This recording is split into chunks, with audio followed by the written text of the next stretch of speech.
정우야, 아버지다. 그때 문이 열리고 며느리가 나왔습니다. 어머나 아버님. 미리 연락이라도 하시지. 미안하다. 내가 좀 급해서. 아니, 우선 들어오시진 마시고 여기서 말씀해 주세요. 며느리는 현관문을 반쯤 닫은 채 이렇게 말했습니다. 문씨 할아버지는 이제는 먹고 살 길이 막막해진 자신의 처지를 설명했습니다. 그래서 상황 나아질 때까지만 잠시만이라도 지낼 수 있나 해서. 며느리는 문씨 할아버지의 허름한 차림을 위아래로 훑어보며 말을 이었습니다. 아버님 같은 분이 여기 계시면 우리 애가 창피할 거예요. 친구들한테 따돌림 당할 수도 있잖아요. 게다가 저희 아파트가 얼마나 고급스러운 곳인데 이웃들의 시선도 좋지 않을 것 같고요. 여보, 무슨 소리야? 정우야, 애비 좀 도와다오. 허리 휘도록 일하면 너 대학 보내고 뒷바라지 했잖아. 이렇게 문전박대를 하는 게 이게 맞는 거냐? 아버지, 이제 그만하시죠.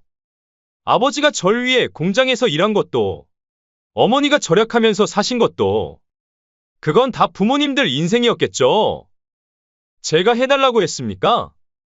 자꾸 찾아오시면 경찰에 신고할 거예요. 이 몹쓸 놈의 자식이! 이 이야기의 주인공은 70세의 문웅정 할아버지입니다. 평생을 성실하게 살아온 문씨 할아버지의 굽은 허리와 거친 손마디에는 40년을 일하느라 생긴 세월의 무게가 고스란히 담겨 있었습니다. 새벽이면 어김없이 공장으로 향하던 발걸음, 밤늦게까지 이어지던 야근. 그 고된 날들 속에서도 문씨 할아버지의 마음속에는 오직 자식 생각뿐이었습니다. 임마, 너는 공부만 열심히 해라. 나머지는 이 애비가 다 책임지 마. 문씨 할아버지는 아들에게 늘 이렇게 말하며 자신의 모든 것을 자식을 위해 희생했습니다. 그 덕분일까요? 그런 문씨 할아버지 덕분에 아들은 좋은 대학에 진학할 수 있었고, 지금은 큰 회사의 임원이 되어 호화로운 아파트에서 살고 있습니다. 자존심이 강하고 고집이 세서 남에게 쉽게 도움을 청하지 않았던 문씨 할아버지였지만, 공장에서는 늘 따뜻한 마음으로 동료들을 도왔고 모두에게 신뢰받는 사람이었습니다.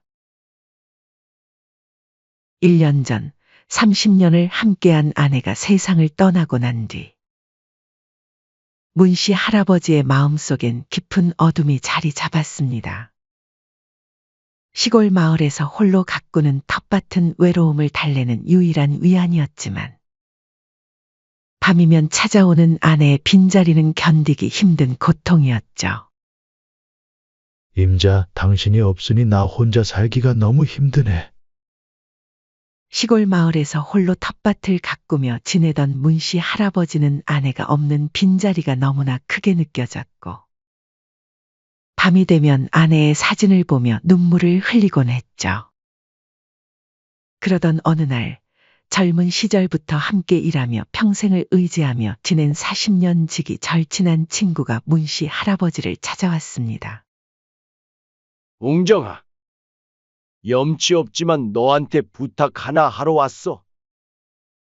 우리 마누라가 큰 병에 걸렸네. 병원에서 수술을 안 하면 안 된다는데 수술비가 너무 많이 나와서 지금 병원비도 밀린 상태야.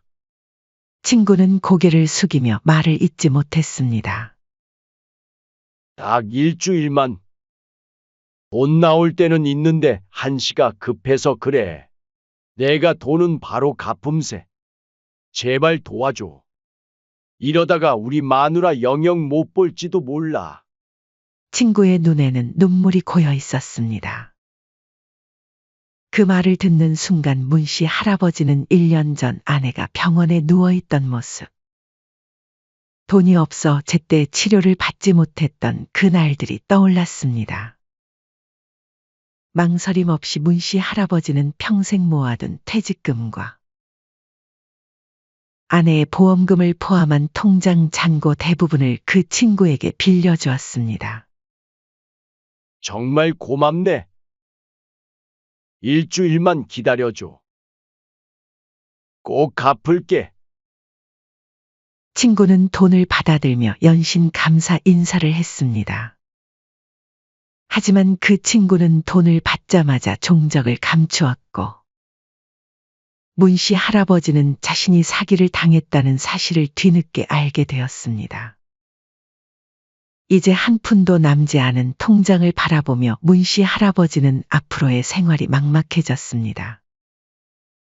당장 다음 달이면 먹을 것조차 해결하기 어려운 상황에서 문씨 할아버지는 깊은 고민 끝에 이제 아들한테라도 도움을 청해야겠구나.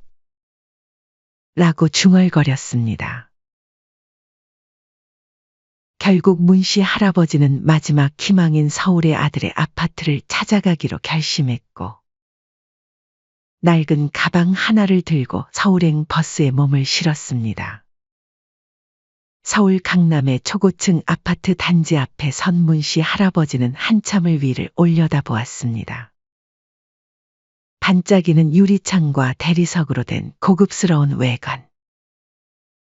말끔한 정장 차림의 사람들이 오가는 모습에 문씨 할아버지는 자신의 낡은 옷과 거친 손을 무의식적으로 감추었습니다. 아들 부부는 이런 데서 사는구나. 문씨 할아버지는 아들이 이렇게 호화로운 곳에서 산다는 걸 실감하니 갑자기 더 위축되었습니다.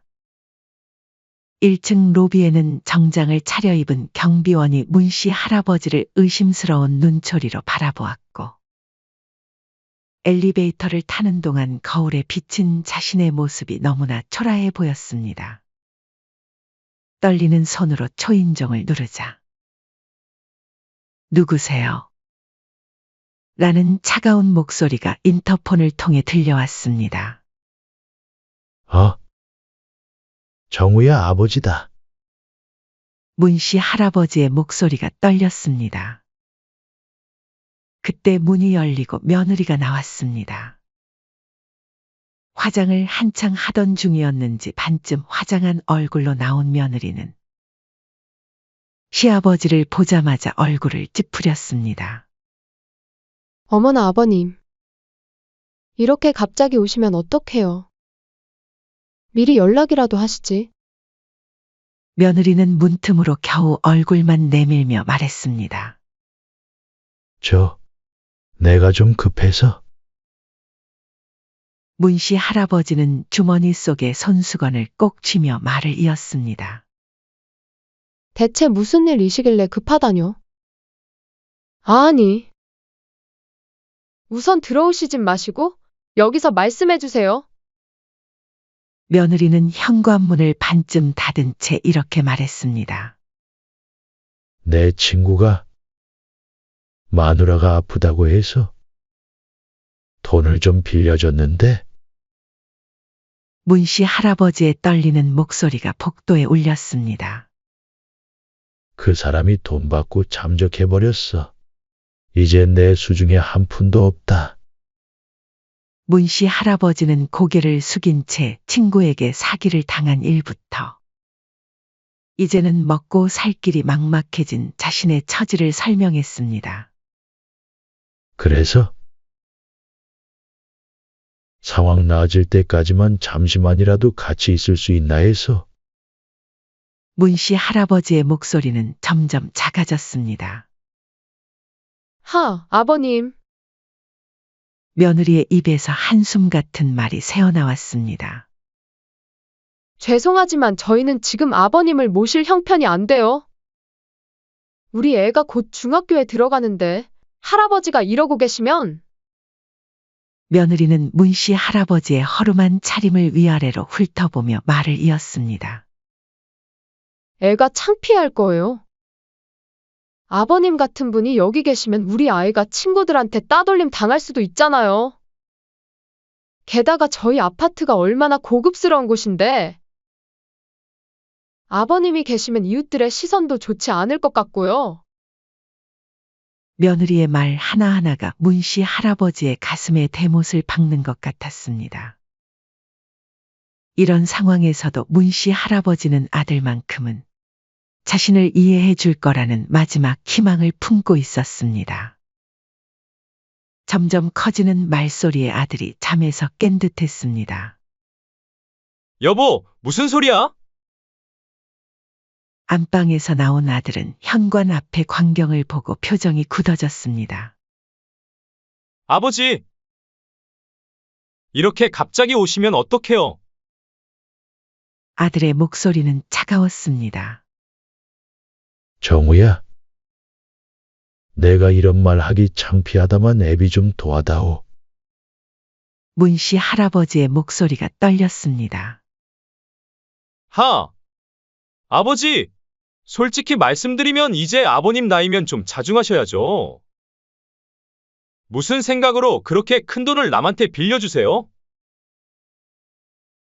아들의 질책하는 말투에 문씨 할아버지의 얼굴이 붉어졌습니다. 사람을 어떻게 안 도와주나? 같은 40년지기 고향 친구인데. 그리고 사기친 놈이 잘못이지. 문씨 할아버지는 작은 목소리로 변명하듯 말했습니다. 아으, 냄새. 며느리는 코를 막으며 뒤로 물러섰습니다. 아버님, 목욕은 하고 다니시는 거예요? 이런 꼴로 저희 집에 오시면 어떡해요? 이웃들이 보면 뭐라고 생각하겠어요? 며느리의 말에는 도끼가 서려 있었습니다. 내가 급하게 오느라. 문씨 할아버지는 고개를 더 숙였습니다. 아버지, 이제 그만 가보세요. 자꾸 이러고 버티시면 저희도 곤란해요. 아들은 차갑게 말했습니다. 정우야, 이 애비가 평생 너 하나 믿고 살았는데. 공장에서 허리 휘도록 일해서 너 대학 보내고 뒷바라지 다 했잖아. 이제 와서 이렇게 문전박대를 하는 게 애비한테 할 짓이냐? 이러고도 네가 자식이라 할 수 있어? 문씨 할아버지의 눈에서 눈물이 흘렀습니다. 아버지! 이제 그만하시죠. 제가 솔직하게 말씀드릴게요. 저는 제 힘으로 여기까지 온 겁니다. 아버지가 공장에서 일한 것도, 어머니가 절약하면서 사신 것도, 그건 다 부모님들 인생이었겠죠. 제가 달라고 했습니까? 전 이제 제 인생을 살 거예요. 돈도 없으시면서 자식 집에 찾아오면 짐밖에 더 되겠어요? 돈 없는 아버지는 저한테 더 이상 아버지가 아니에요. 어차피 어머니도 안 계시고, 이제 저희 가족만 잘 살면 돼요. 아버지처럼 사시다가 나중에 자식한테 짐 되고 싶지 않아서 전 돈 모으면서 살아요. 자꾸 찾아오시면 경찰에 신고할 거예요. 이 몹쓸 놈의 자식! 내가 어떻게? 내가 평생 널 위해 산 세월이 아깝다. 그래, 나는 돈이 없으니까 아비 자격도 없다 이거지? 그리고 내 어미가 얼마나 너만 보고 살았는데, 어미 돌아가신 핑계로 아비도 버리는 그런 못된 놈이 내 자식이었나? 돈이 너한테는 가족보다 중요하더냐? 문씨 할아버지의 두 주먹이 부들부들 떨렸습니다. 평생 처음으로 아들에게 욕이 나올 것 같았지만 그는 입술을 깨물며 참았습니다. 아버님 때문에 우리 집 평판까지 나빠질 순 없잖아요. 그래도 이왕 오셨으니 조심히 가세요. 다음부턴 이 근처로는 찾아오지 마시고 저기 저 멀리 있죠. 뵙더라도 그쪽 동네에서 봬요. 며느리는 문씨 할아버지를 마치 더러운 것을 보듯 했습니다. 현관문이 쾅 하고 닫혔고 문씨 할아버지는 쫓겨난 듯 복도에 홀로 서 있었습니다. 잠시 후 휴대폰에서 진동이 울렸습니다. 바로 아들의 문자였습니다. 문씨 할아버지는 혹시나 하고 다급히 문자를 확인했으나 돌아오는 것은 서러움 뿐이었습니다. 50만 원 보냈으니 당분간 그거로 지내세요. 앞으로는 연락도 하지 마시고 찾아오지도 마세요. 우리 이미지도 있고 체면도 있습니다. 이런 문자 보내는 것도 마지막입니다. 문씨 할아버지의 떨리는 손에서 휴대폰이 바닥으로 떨어졌습니다. 복도를 걸어 나오는 문씨 할아버지의 발걸음은 무거웠습니다. 평생을 바쳐 키운 자식에게 이런 대접을 받을 거라고는 꿈에도 생각하지 못했습니다. 엘리베이터를 타고 내려오는 동안 거울에 비친 자신의 모습이 처량해 보였지만 이제는 눈물도 나지 않았습니다. 대신 가슴 깊은 곳에서 분노가 차올랐습니다. 내가 너무 호구같이 살았나? 문씨 할아버지는 쓰린 마음을 달래며 중얼거렸습니다. 아파트를 나서는 길, 문씨 할아버지는 뒤도 돌아보지 않았습니다. 이제는 더 이상 자식을 바라보지 않기로, 그리고 이 수치스러운 기억을 잊지 않고 아들과 며느리에게 반드시 복수하기로 마음먹었습니다. 아들의 집에서 쫓겨난 문씨 할아버지는 당장 갈 곳이 없었습니다. 며칠 동안 아들의 아파트 근처 공원 벤치에서 밤을 지새우던 문씨 할아버지의 모습이 한 경비원의 눈에 들어왔습니다. 경비원은 순찰을 돌다 문씨 할아버지에게 다가왔습니다.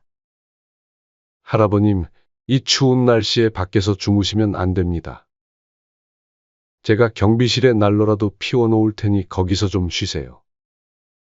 그날 이후로 경비원은 매일 아침 순찰 때마다 문씨 할아버지에게 따뜻한 커피를 건네며 말동무가 되어주었습니다. 경비원의 따뜻한 배려에 문씨 할아버지는 마음을 열기 시작했습니다.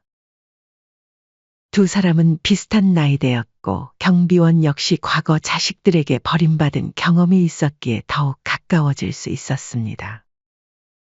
저도 5년 전에 자식들한테 비슷한 일을 당했어요. 그때 얼마나 서러웠는지. 저런 얼마나 속상하셨을까? 못된 놈들!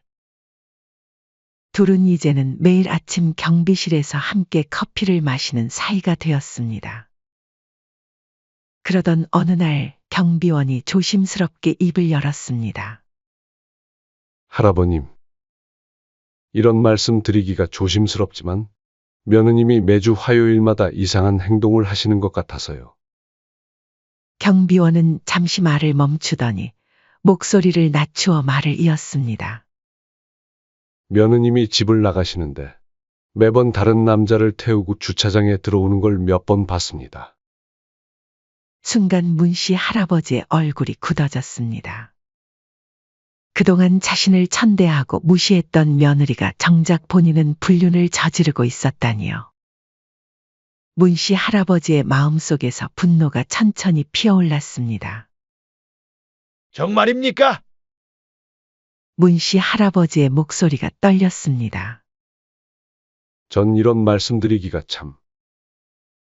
하지만 할아버님께서 워낙 고생하시는 걸 보니 도저히 가만히 있을 수가 없었습니다. 경비원은 안타까운 표정으로 말했습니다. 문씨 할아버지는 차가운 겨울바람을 맞으며 생각에 잠겼습니다. 자신을 더럽다며 집에도 들이지 않던 며느리, 자신과 아들의 체면을 운운하며 쫓아냈던 그 오만한 태도가 떠올랐습니다. 그래서 말씀드리는 건데, 제가 며느님 행적을 좀 더 살펴보겠습니다. 할아버님께서 진실을 아셔야 할 것 같아서요. 며칠 동안 경비원은 며느리의 출입 시간과 행적을 자세히 관찰했습니다. 문씨 할아버지는 매일 아침 경비실에서 커피를 마시며 며느리의 새로운 소식을 기다렸습니다. 확실합니다. 매주 화요일 오전 11시에 나가셔서 오후 5시면 들어오세요.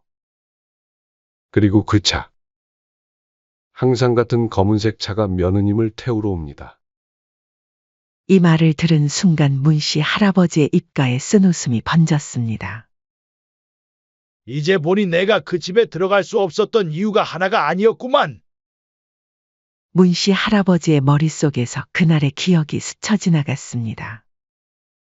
자신에게 그토록 매몰차게 내쫓았던 며느리의 행동이 이제야 이해가 되었습니다. 고급 아파트의 이미지를 운운하고 체면을 내세우며 자신을 내쫓았던 건 다 자신의 추한 불륜을 감추기 위한 핑계였던 것입니다. 그래. 이제 알겠어. 나 같은 늙은이가 집에 있으면 며느리가 바람 피우기가 힘들었겠지. 문씨 할아버지의 주먹이 불끈 쥐어졌습니다.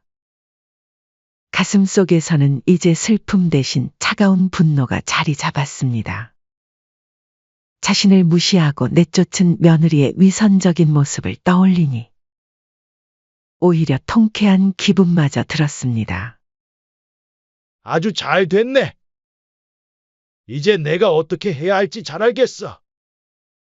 며느리의 행적을 직접 확인하기로 마음먹은 문씨 할아버지는 차분히 계획을 세웠습니다. 경비원이 알려준 시간에 맞춰 매주 화요일마다 아파트 단지 건너편 골목에서 며느리의 움직임을 지켜보았습니다. 평소와 달리 화려하게 치장하고 나오는 며느리의 모습을 보며 문씨 할아버지는 우라가 치밀었습니다. 자신의 며느리가 낯선 남자를 만나 불륜을 저지르는 모습을 지켜보는 것은 쉬운 일은 아니었습니다. 하지만 복수심은 할아버지의 마음을 더욱 단단하게 만들었습니다. 한동안 문씨 할아버지는 며느리의 일과를 파악했습니다. 경비원을 말대로 화요일 오전 11시. 압구정동의 한 카페에서 시작되는 며느리의 불륜은 어김없이 오후 5시까지 이어졌습니다. 며느리가 드나드는 카페를 발견한 문씨 할아버지는 이제 그곳을 주시하기 시작했습니다. 카페 건너편 작은 공원 벤치에 앉아 며느리가 그 남자와 다정하게 이야기를 나누는 모습을 지켜보았습니다.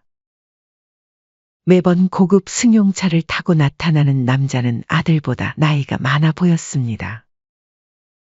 값비싼 명품 옷을 걸치고 매번 비싼 선물 봉투를 들고 나타나는 것으로 보아 꽤 여유로운 생활을 하는 듯했습니다. 특히 며느리의 태도가 가장 눈에 거슬렸습니다. 자신을 대할 때의 그 오만하고 차가운 표정은 온데간데 없이 사라지고 상대 남자 앞에서는 마치 새 신부처럼 수줍어하며 교태를 부리는 모습이었습니다. 아주 신났구만 쯧쯧. 문씨 할아버지는 카페 박벤치에 앉아 며느리와 남자의 대화에 귀를 기울였습니다. 아이 참, 자기. 요즘 정말 골치 아파 죽을 뻔했어요. 시아버지가 갑자기 찾아온 거 있죠.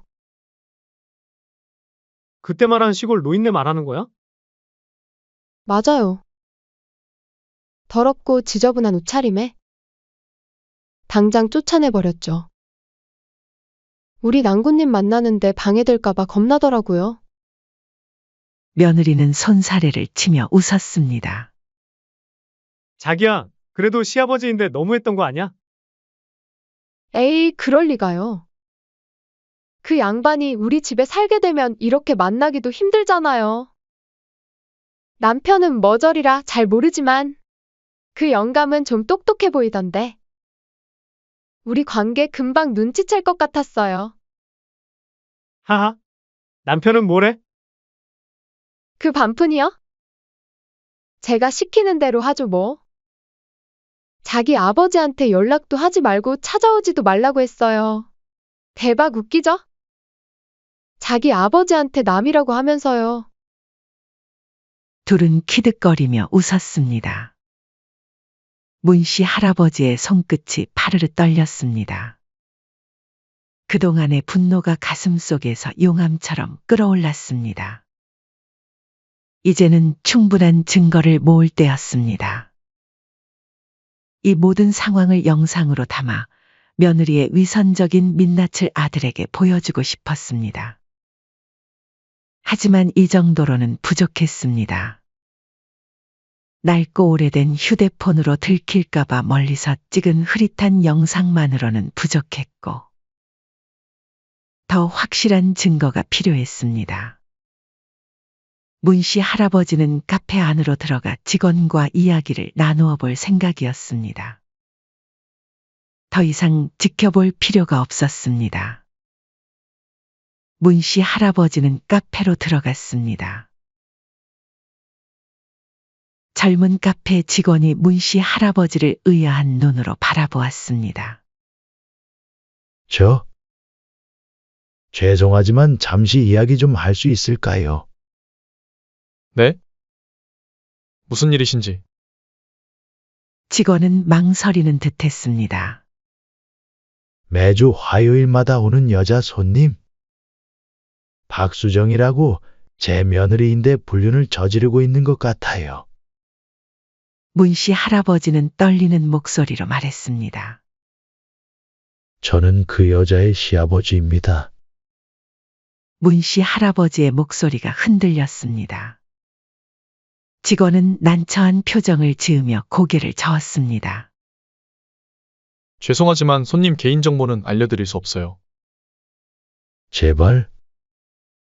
이건 우리 가정의 일이에요. 며느리가 잘못된 길로 빠져들기 전에 제가 꼭 막아야 해요.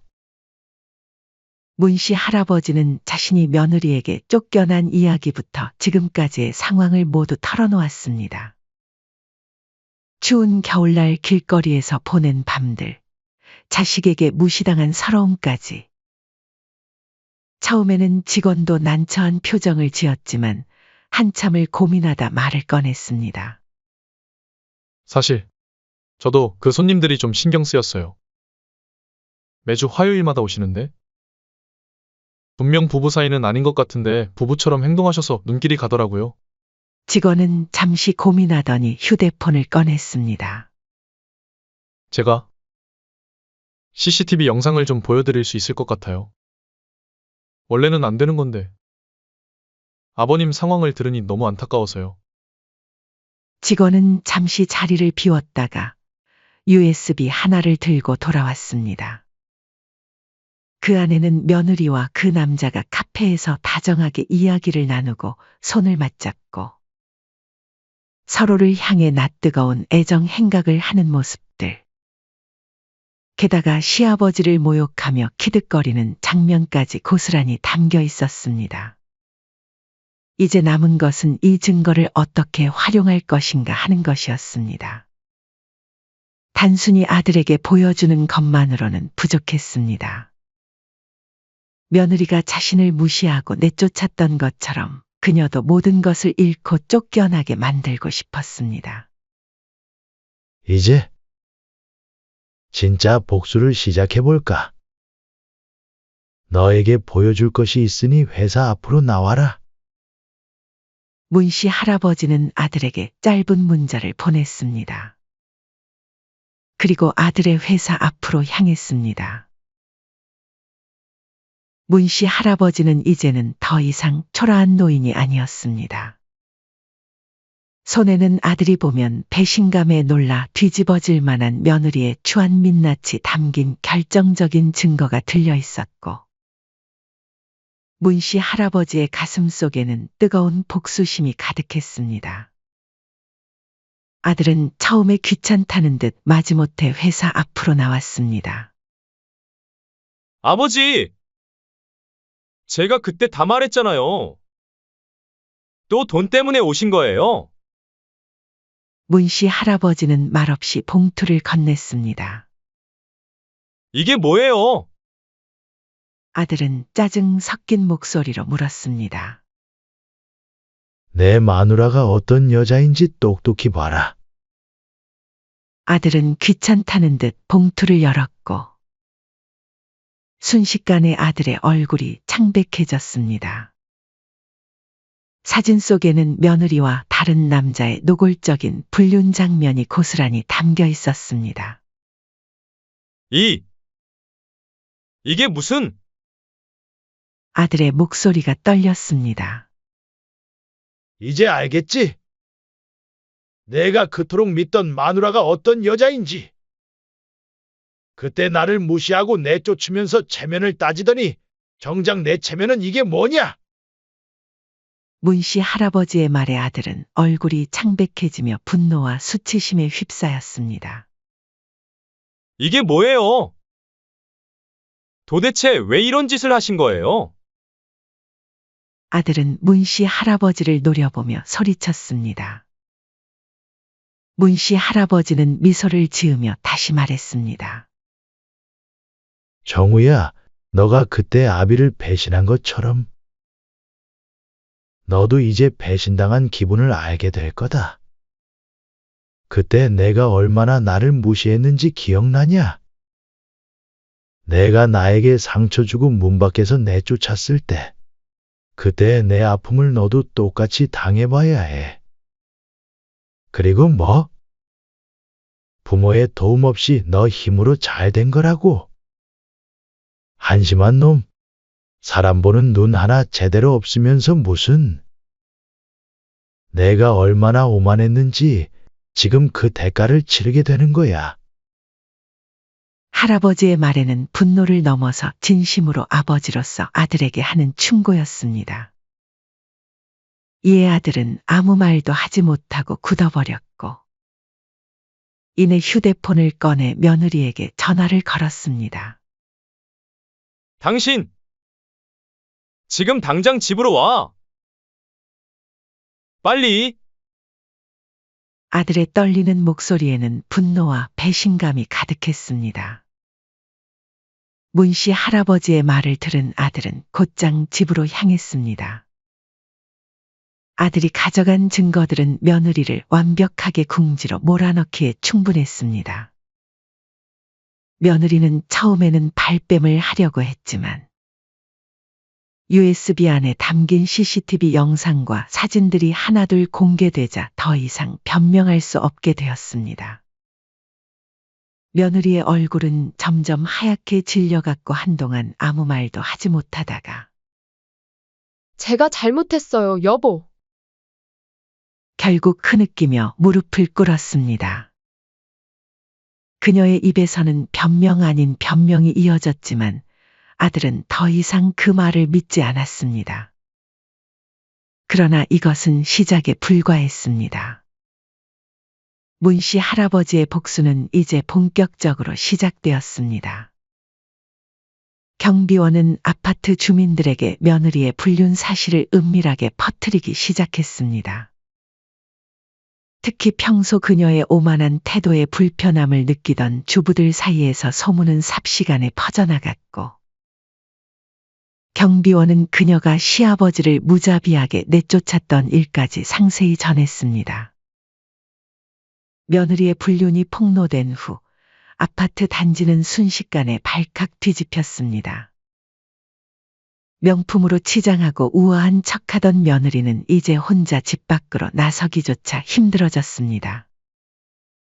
한때 매주 나가던 아파트 부녀회에서는 따가운 시선을 견디지 못해 스스로 나오지 않았고, 아이들의 학부모 모임에서도 며느리는 따돌림 당하게 되었습니다.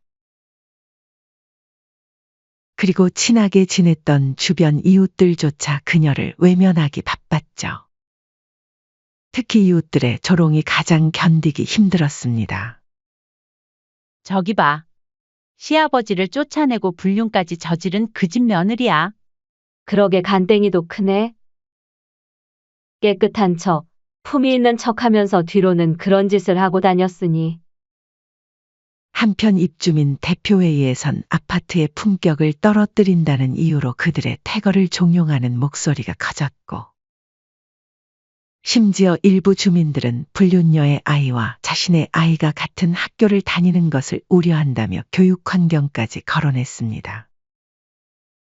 한편 아내의 불륜 스캔들은 아들의 회사까지 퍼져나갔습니다.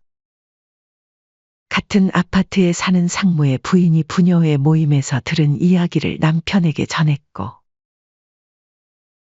이 소문은 순식간에 회사 전체로 퍼졌습니다.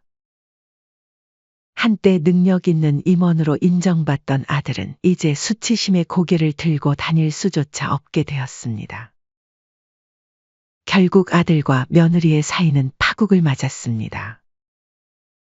매일 밤 아들과 며느리의 고성이 아파트에 울려 퍼졌고, 더는 이 아파트에서 살 수 없다고 판단한 그들은 도망치듯 짐을 빼서 이사를 가게 되었습니다. 문씨 할아버지는 이 모든 상황을 뒤로 들으며 쓴웃음을 지었습니다. 아들과 며느리를 향한 복수가 끝난 후 문씨 할아버지가 고시원 방에서 아침을 맞이하고 있을 때였습니다. 갑자기 들려온 노크 소리에 문을 열어보니 예상치 못한 손님이 찾아와 있었습니다. 바로 몇 달 전 문씨 할아버지의 돈을 들고 사라졌던 40년 지기 친구였습니다. 그 친구는 여기저기 수소문하며 문씨 할아버지를 찾아 헤맸다고 했습니다. 마침내 이 허름한 고시원까지 찾아온 친구의 얼굴에는 깊은 후회와 부끄러움이 가득했습니다. 웅정아, 정말 미안하다. 현관 앞에서 친구는 무릎을 꿇었습니다. 후회와 부끄러움으로 가득한 얼굴에는 참회의 눈물이 흘렀습니다. 그때 돈을 가지고 도망간 건 정말 못할 짓이었어. 내 이자까지 계산해서 전부 다 가져왔네. 친구는 떨리는 손으로 돈뭉치를 내밀었습니다. 그의 목소리에는 오랜 세월 짊어지고 있던 죄책감이 묻어났습니다. 몇 날 며칠 꿈에서 자네 안 사람이 나타나 날 꾸짖더군. 당신이 평생 믿었던 친구가 어떻게 이럴 수 있냐고. 너가 얼마나 힘들었을지 생각해보라고. 그 말을 듣는 순간 문씨 할아버지는 놀라움을 감출 수 없었습니다. 아내가 꿈에 나타났다고? 문씨 할아버지의 눈시울이 붉어졌습니다. 아내가 세상을 떠난 후에도 자신을 이렇게 지켜보고 있다고 생각하니 가슴 한켠이 뜨거워졌습니다. 마치 아내가 곁에 있는 것처럼 따뜻한 위로가 느껴졌습니다. 그래? 이제라도 돌아왔으니 됐네. 문씨 할아버지는 친구의 어깨를 토닥였습니다. 돈을 돌려받은 것보다 오랜 벗이 돌아온 것이 더 기뻤습니다. 아내도 분명 이런 결말을 바랐을 것이라 생각하니 그동안의 고생과 복수심으로 가득했던 마음이 조금씩 누그러졌습니다. 친구에게 돈을 돌려받고 며느리와 아들의 몰락을 지켜본 문씨 할아버지는 이제 새로운 시작을 준비했습니다. 복수는 끝났지만 그의 인생은 이제부터가 진짜 시작이었습니다. 친구에게 돌려받은 돈으로 문씨 할아버지는 작은 전셋집을 마련했습니다. 고시원을 벗어나 이제는 자신만의 공간에서 새로운 삶을 시작할 수 있게 된 것입니다. 더 이상 자식에게 기대지 않고 자신만의 삶을 살아가기로 다짐한 할아버지는 외롭지만 스스로의 선택에 대한 자부심으로 가슴이 벅찼습니다. 아파트 경비원과의 의우정은 이어졌습니다. 두 사람은 매주 주말에 만나 서로의 안부를 나누고 함께 동네 복지센터에서 무료 봉사 활동을 시작했습니다. 그곳에는 문씨 할아버지처럼 가족에게 외면당한 노인들이 많았고 할아버지는 이들에게 위로와 희망을 전하며 보람차고 가치 있는 삶을 살고 있음을 느꼈습니다. 그는 복수에만 집착하던 자신을 넘어 더 나은 삶을 선택하고 있었습니다. 복지센터에서 만난 노인들은 서로를 의지하며 작은 공동체를 만들어갔고 문씨 할아버지는 그들 사이에서 중심이 되어갔습니다. 경비원과도 여전히 친밀한 관계를 유지하며 이제는 더 이상 외롭지 않은 일상을 보내고 있었습니다. 들리는 이야기로는 아들과 며느리는 현재 이혼 소송 중에 있다고 합니다.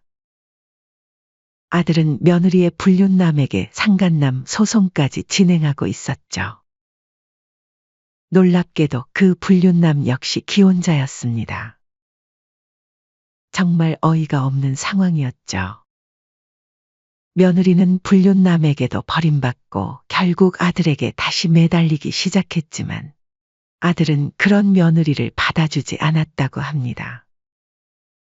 며느리는 더 이상 갈 곳도 기댈 사람도 없이 완전히 홀로 남겨졌고 모든 것이 무너져 내린 며느리의 모습은 참으로 비참하기 그지없었습니다. 그러던 어느 날 아들이 문씨 할아버지를 찾아왔습니다. 얼굴에는 깊은 후회와 죄책감이 가득했습니다. 아들은 떨리는 목소리로 말을 꺼냈습니다. 아버지, 저 아내와는 이혼했어요. 그동안 너무 많은 실수를 했고, 이제서야 아버지께서 느끼셨을 고통을 조금이나마 이해하게 된 것 같아요. 아들은 눈물을 머금고 무릎을 꿇으며 아버지에게 다시 함께 살 수 있는 기회를 달라고 요청했습니다. 이제라도 다시 함께 살면서 제가 효도하게 해주세요. 그 일이 있기 전엔 그동안 부모님의 희생이 당연한 줄 알았어요. 하지만 그게 아니었어요. 어머니가 돌아가시고 아버지 혼자 계신데 제가 또 아버지께 씻을 수 없는 상처를 드렸네요. 문씨 할아버지는 아들의 말을 듣고 깊은 한숨을 쉬었습니다. 아들의 후회가 진심이라는 것을 느꼈지만 그는 단호한 목소리로 말했습니다. 이제 와서 효도는 무슨? 난 이제 내 삶이 있다. 넌 내 삶을 살아라.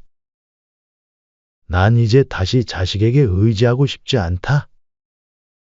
내가 나를 외면했던 그 시간 동안 나도 나 자신을 돌보는 법을 배웠다. 너를 용서하겠지만 우리가 다시 함께 사는 건 다른 문제다. 이제는 각자 자신의 길을 가졌구나. 아들은 고개를 숙이며 눈물을 흘렸지만 문씨 할아버지는 단호했습니다. 정우야, 내 마음은 고맙지만 이건 내 선택이다. 그날 이후 문씨 할아버지와 아들은 가끔씩 연락하며 지내기로 했습니다. 문씨 할아버지는 아들에게 의존하지 않고 자신만의 길을 걷기로 한 결정을 굳건히 지켰습니다. 문씨 할아버지는 이제 지역 노인복지센터와 함께 노인 일자리 사업을 주도하며 더 활발한 활동을 이어갔습니다. 자신이 겪었던 아픔을 통해 비슷한 처지의 노인들을 더 잘 이해하고 도울 수 있었습니다.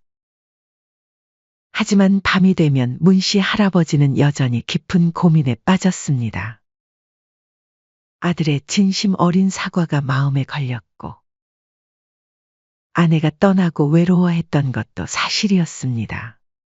아들이 유일하게 남은 가족이기에 인생의 마지막은 가족과 함께 지내는 게 맞지 않나 하는 생각도 들어 쉽사리 결단을 내리지 못했습니다. 여러분이라면 제가 어떤 선택을 하는 게 좋을까요? 제가 아들네 집으로 합가해서 가족으로서 함께 지내는 것이 옳은 길인지, 아니면 지금처럼 각자의 삶을 살아가며 독립해서 지내는 것이 맞는 것인지, 정말 고민이 됩니다. 좋은 의견 있으시면 꼭 댓글로 한 말씀 부탁드립니다. 사연은 여기까지였습니다. 시청해 주셔서 감사합니다.